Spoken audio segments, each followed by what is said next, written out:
बिस्मिल्लाहिर्रहमानिर्रहीम।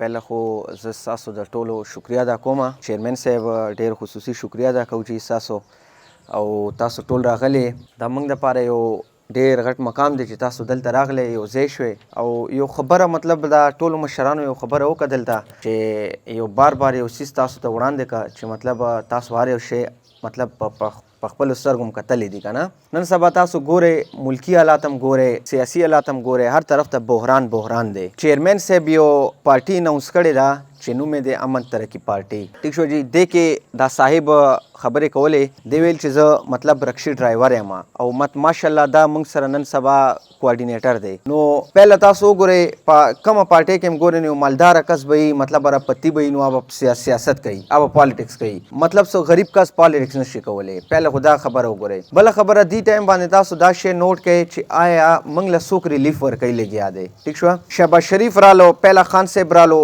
هغوی څه خپل مفادات وو ورپسې شهباز شریف رالو د هغوی خپل مفادات دي 11 پارټیان یو ځای شوي دي. موږ هغوی نه اوس چند سوالات کوو چې پهله تاسو موږ ته دا وایي چې دا ماشومان به څه کوي. زموږ دا ماشومان ناست دي موږ دا دغه نه کوو چې یار تاسو لاړ شئ بهر نه چندې راغونډې کړئ راشئ دلته کرپشن وکړئ خبره ختمه. دا ماشومان به زموږ څه کوي دا به لویږي دا به څه کوي دا ټول عمر به رکشې چلوي ټول عمر به اړېړۍ رګوي ټول عمر به دا پردۍ مزدوریانې کوي دشمنیانې دلته زموږ په دې علاقو کې موږ خپل هم په دې علاقو یو زموږ په دې علاقو کې دشمنیانې ګورئ څومره عروج باندې دي. دا ولې دا غربت د وجې دا غربت ختمول دي دا شی موږ میټاول دي. نو دې کې دا سیاست نه دی دا سیاست داسې ګڼئ چې دا تبلیغ دی دا سیاست داسې مه ګڼئ چې دا بس مړه سیاست دی دا سیاسي خلک دي. سیاست دې ته نه وایي چې یاره بس خپل مفاد دپاره راشئ یا مطلب خپل خاندان ښه کولو لپاره یا پیسه جوړولو دپاره راشئ. پیسه ګورئ ستاسو نصیب یې څومره یا به درکوي الله پاک چې چا هر طرف نه وي دا کنفرم خبره ده. ګورئ نن سبا پټرولو ته وګورئ بجلي ته وګورئ ګیس ته وګورئ مطلب خوراک ته وګورئ زموږ داسې زموږ په دې علاقه کې ما خپله په دې سترګه کتلي چې داسې خلک دي چې هغوی سره 2 ټایمه روټۍ نشته او زموږ حکمرانان ته وګورئ جی حکمرانان سهار چې وځي 3 سلو गाड़ी प्रोटोकॉल की उसी. ठीक शो जी. आगुई प्रोटोकॉल वही हम मुश्किल फैसले कर रहे हैं भाई. हम आपको ये कहते हैं मुश्किल फैसले ये नहीं है कि आप पेट्रोल महंगा करो आप बिजली महंगी करो आप ये महंगा करो. मुश्किल फैसले ये है कि आपने जो करप्शन किया वो पैसे वापस लाओ. मुश्किल फैसले ये है जो आप लोग अपनी गाड़ियां बड़ी बड़ी गाड़ियां लेकर घूमते हो जो आप अपना प्रोटोकॉल लेकर घूमते हो जो अरबों रुपए आप लगा रहे हो वो मुश्किल फैसले हैं. जो आप अपने कैंप ऑफिस बना रहे हो रायवंड में इस्लामाबाद में कराची में जहाँ जहाँ भी आप कैंप ऑफिस बना रहे हो उनके महीने का 10-10 करोड़ रुपए खर्चा आ रहा है.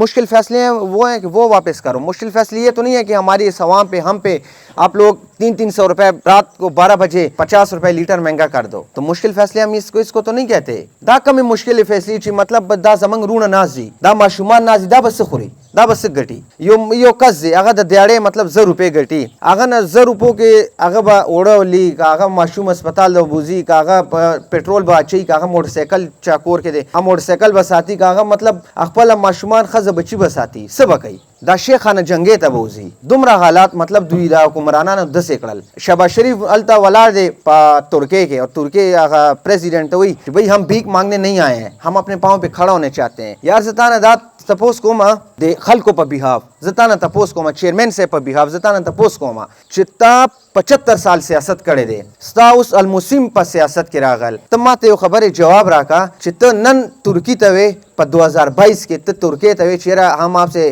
भीख मांगने नहीं आए हैं. نو تا دا 75 کال اوسه پورې څه کولو تا پاکستان خو بیړه غرقه کړې ده تا خو تاسو ټول خو یو ځای زه خو بداوې ما عزت خواس معذر سره تاسو ټول غلې یو کس دا غټه سطح باندې غلا ده یو کس وی دلته موټر سایکل غلاو کی گاډي غلاو کی منګ ویو دا غل دی مالا کې غلې کې کلی کې وطن کې وی دا غل دی زه غلې ما او دوی کوم غلا کړي دا دوی اربونو روپو غلا کړي دا قسم په خدای کا تاسو د پته ولګي غنا چې دوی څنګه غلا کړي دا زه ما چې د وزیر اعظم او سب ور پسې ورننه وځي از پهله زه ور پسې زما مال د خپل سوالات جوابات راکې مال د خپل حق راکې. نو ټایم بس تاسو ډیر زیات نه علما تاسو بیا هم شکریا ادا کوو جی او چیرمن صاحب ته دعوت ورکو چې هغه تاسو ته خپل خیالات اظهار وکړي.